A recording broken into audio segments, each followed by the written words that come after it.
Hello class. So last class में हमने collision chapter को स्टार्ट किया था। हमने इलास्टिक एंड इनइलास्टिक कोलिजन के बारे में पढ़ा था एंड हमने उससे रिलेटेड एक क्वेश्चन भी करा था। आज की क्लास में हम जनरली इस पूरे चैप्टर की समरी लेने की कोशिश करेंगे। सो कोलिजन से ही स्टार्ट करते हैं कि वो हमारी डेली लाइफ में कहाँ कहाँ यूज आता है। In our everyday world collision take place only when two bodies touch each other. Collision तभी टेक प्लेस करेगा हमारी एवरीडे वर्ल्ड में जब दो बॉडी एक दूसरे को टच करेगी। But consider a comet coming from the far distance to the sun और alpha particle coming towards the nucleus and going away in some direction. हमारे डेली वर्ल्ड में तो कोलिजन तभी टेक प्लेस होता है जब दो बॉडियां एक दूसरे में से एक्चुअली में टकराती हैं। बट कंसीडर करो केसेस के जब कोई बहुत बड़ा सा कॉमेट हमारे सन के पास आ रहा होता है, ओके, या फिर कोई अल्फा पार्टिकल है। अल्फा पार्टिकल जिसे हीलियम एटम भी कहते हैं, 4He2, ये हमारे अल्फा पार्टिकल्स होते हैं। अल्फा पार्टिकल्स न्यूक्लियस की ओर बढ़ रहे हैं। रदरफोर्ड स्कैटरिंग आप लोगों को याद आ रहा होगा। Okay, here we have to deal with force involving action at the distance. यहाँ पर हमें उन फोर्सेस से मीट करना हो जाता है जो किसी दूर से भी किसी चीज पे फोर्स अप्लाई कर सकती है। मेरा मतलब ये कि जो अर्थ की ग्रेविटेशन है वो स्काई पे भी रखी हुई चीज पे अट्रैक्शन अप्लाई करती है। उन दोनों एक्चुअल में कोलाइड नहीं करे हैं बट उनके बीच में कोई ना कोई अट्रैक्शन हो रहा है। ऐसी कोई कॉमेट जब सन के पास आ रहा होगा तो कॉमेट का भी एक ग्रेविटेशनल फील्ड होगा एंड सन का भी बहुत मैसिव ग्रेविटेशनल फील्ड होता है। तो कॉमेट जब सन के पास आ रहा होता है तो वो उसकी ग्रेविटेशनल फील्ड से टकरा रहा होता है। सिमिलरली अल्फा पार्टिकल आप जानते हो पॉजिटिवली चार्ज पार्टिकल होते हैं। हमारा न्यूक्लियस पॉजिटिवली चार्ज्ड होता है। तो जब अल्फा पार्टिकल न्यूक्लियस के पास आ रहा होता है तो न्यूक्लियस अल्फा पार्टिकल को रिपेल करने लग जाता है। तो इस टाइप के कोलिजन्स हमें देखने को मिलते हैं जहां पर फोर्स क्या हो रही होती है, डिस्टेंस से ही काम कर रहे होते हैं। तो इस टाइप की फोर्सेस में कोलिजन होने को बोलते हैं scattering. Okay, hence we have to deal with force involving action at a distance. Such an event is called scattering. Scattering इसलिए because force directly, ये दोनों ऑब्जेक्ट डायरेक्टली कोलाइड नहीं हुए बट फोर्स के फील्ड के एरिया में आते ही क्या होने लगा, जो वेलोसिटी एंड डायरेक्शन है पार्टिकल का वो चेंज होना शुरू हो गया। Because initial velocity and final velocity change हो रही है, डायरेक्शन चेंज हो रही है, तो एक टाइप की कोलिजन की कैटेगरी है। बट क्योंकि फोर्स डायरेक्टली नहीं लग रहा तो इसको हम बोलते हैं scattering. The velocity and direction in which two particles go away depend on their initial velocity as well the type of interaction. किस टाइप की इंटरेक्शन हो रहा है हमें वो भी मैटर करता है। पॉजिटिवली चार्ज्ड है तो रिपेल हो जाता है, पॉजिटिवली नेगेटिव चार्ज है तो क्या हो जाता है, अट्रैक्ट हो जाता है। तो किस टाइप का अट्रैक्शन या इंटरेक्शन उनके बीच में हो रहा है ये भी इस प्रोसेस में डिपेंड करता है। पॉइंट्स टू पाउंडर, तो अब पूरे के पूरे चैप्टर की हम एक समरी सी ले लेते हैं। The phrase calculate the work done is incomplete. We should refer to the work done by a specifically forced or group of force on a given body over a certain distance. खाली work done calculate करना एक incomplete sentence है जब तक आपने किस type का force उस बॉडी पे लग रहा है वो उसको डिटरमाइन नहीं किया हो। जैसे कि हमें पता है कि स्प्रिंग फोर्स कैसा था, एक कंजर्वेटिव फोर्स था। फ्रिक्शन फोर्स कैसा है, नॉन कंजर्वेटिव फोर्स है। तो कंजर्वेटिव फोर्स के लिए अलग लॉज लग रहे थे एंड नॉन कंजर्वेटिव फोर्सेस के लिए अलग लॉज लग रहे थे।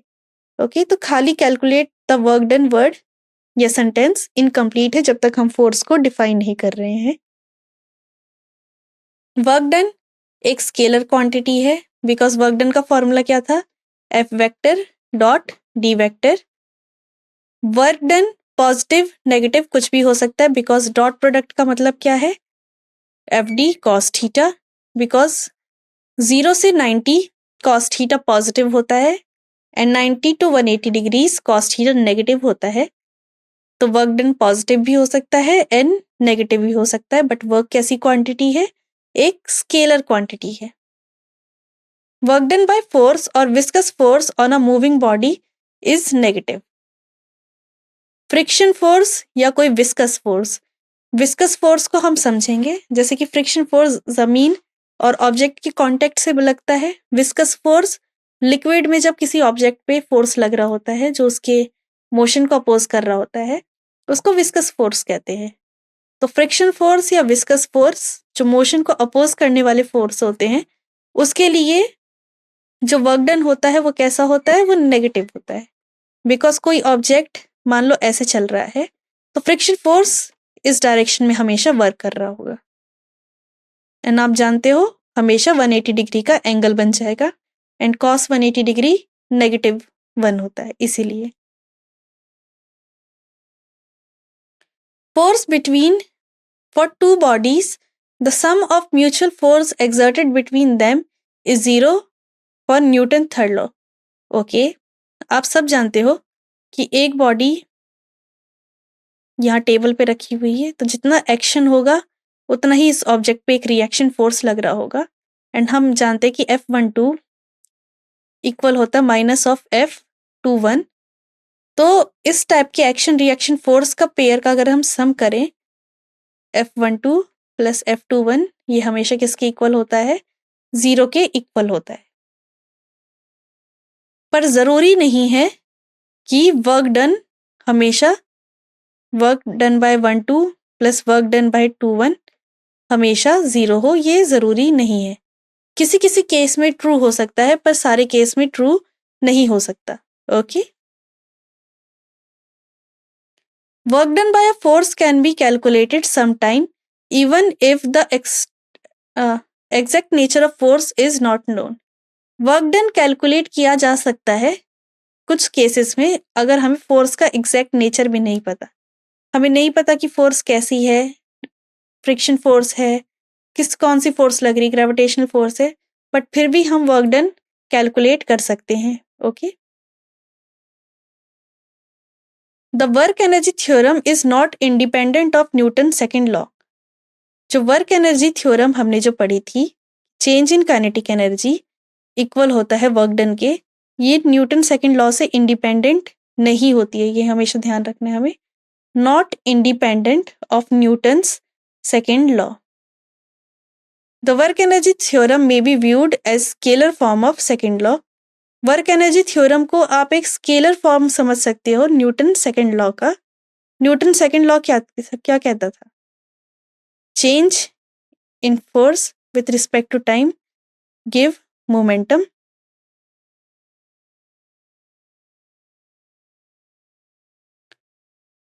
ओके, डी एफ किसकी इक्वल हो जाएगा, पी डी टी के। D of M A momentum क्या होता है, एम वी डी टी।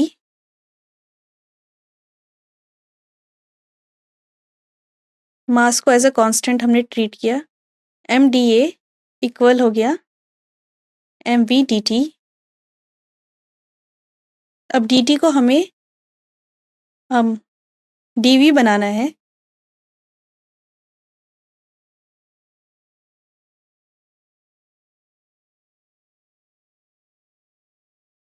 तो इसको अगर थोड़ा बहुत सिंप्लीफाई करा जाए एंड इस वाले पार्ट से कंपेयर किया जाए, तो आप देख सकते हो कि जो वर्क एनर्जी थ्योरम है वो कहीं ना कहीं न्यूटन सेकेंड लॉ से ड्राइव हो रखी है। तो जो न्यूटन सेकेंड लॉ है एंड वर्क एनर्जी थ्योरम है, ये डिफरेंट नहीं है। वर्क एनर्जी थ्योरम को, ये जो पूरी की पूरी इक्वेशन है, ये वेक्टर फॉर्म में है। वर्क एनर्जी थ्योरम को इस इक्वेशन का स्केलर फॉर्म कह सकते हैं, बिकॉज ये सारी की सारी जो क्वांटिटी है ये स्केलर है एंड ये क्या है, ये एक वेक्टर क्वांटिटी है। तो वर्क एनर्जी थ्योरम को कभी कभी scalar form of Newton second law कहा जाता है।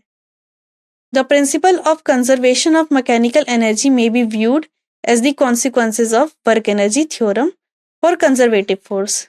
तो जो principle of conservation of mechanical energy की टोटल एनर्जी किसी भी सिस्टम की कंजर्व रहती है, वो कहीं ना कहीं वर्क एनर्जी थ्योरम जो कंजर्वेटिव फोर्सेस पे लग रही होती है उससे ड्राइव होती है। तो क्वेश्चन आ सकता है असर्शन रीजन में कि work energy theorem for conservative force किसका कॉन्सिक्वेंसेस है, एंड ये तो स्टेटमेंट को कहा जा सकता है कि आप चेक कर सको, तो ये असर्शन होगा एंड ये उसका रीजन बन जाएगा।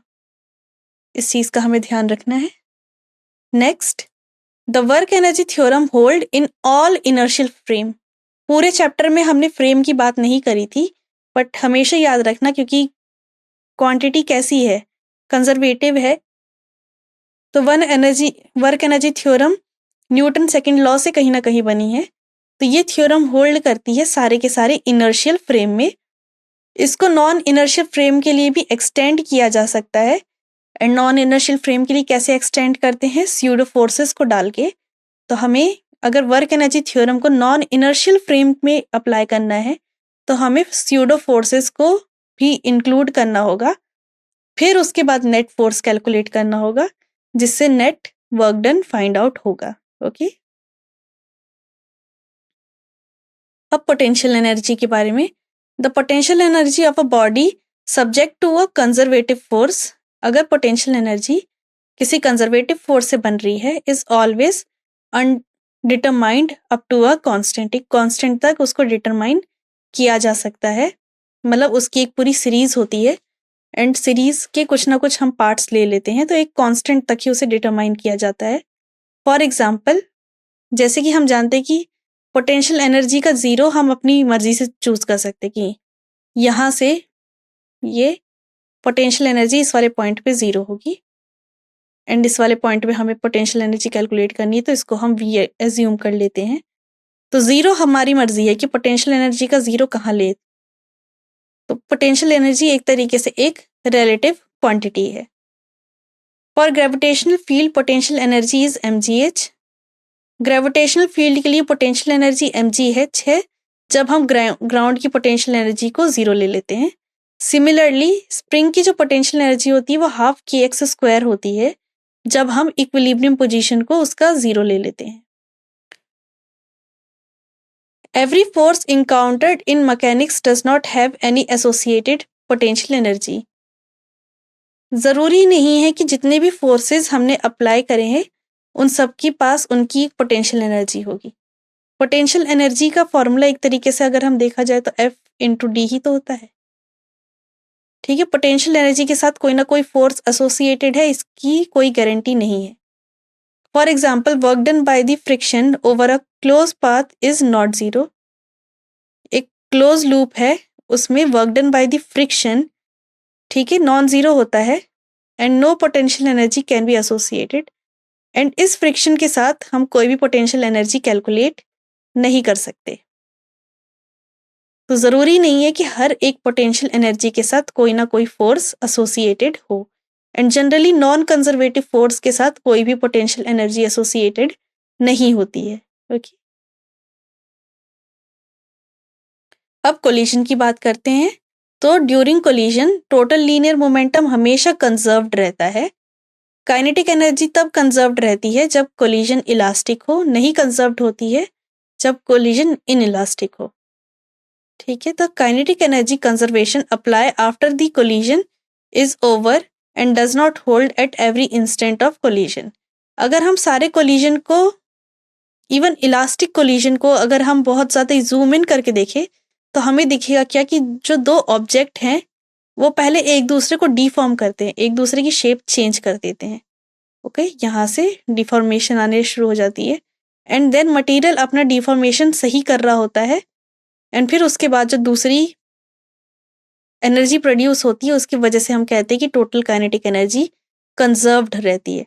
पर जरूरी नहीं है कि एकदम माइक्रोस्कोपिक लेवल पे भी वो क्या हो, कंजर्व्ड हो। तो यहाँ पर इस बारे में बात करी गई है। ओके, सो इस चैप्टर में हमने वर्क के बारे में पढ़ा, एनर्जी के बारे में पढ़ा, पावर के बारे में पढ़ा, उनसे रिलेटेड क्वेश्चंस किए, इंपॉर्टेंट फॉर्मूलेज डिस्कस करे। आई होप आपको ये चैप्टर क्लियर होगा एंड जो क्वेश्चंस हमने प्रैक्टिस करे हैं वो हेल्पफुल होंगे। Thank you.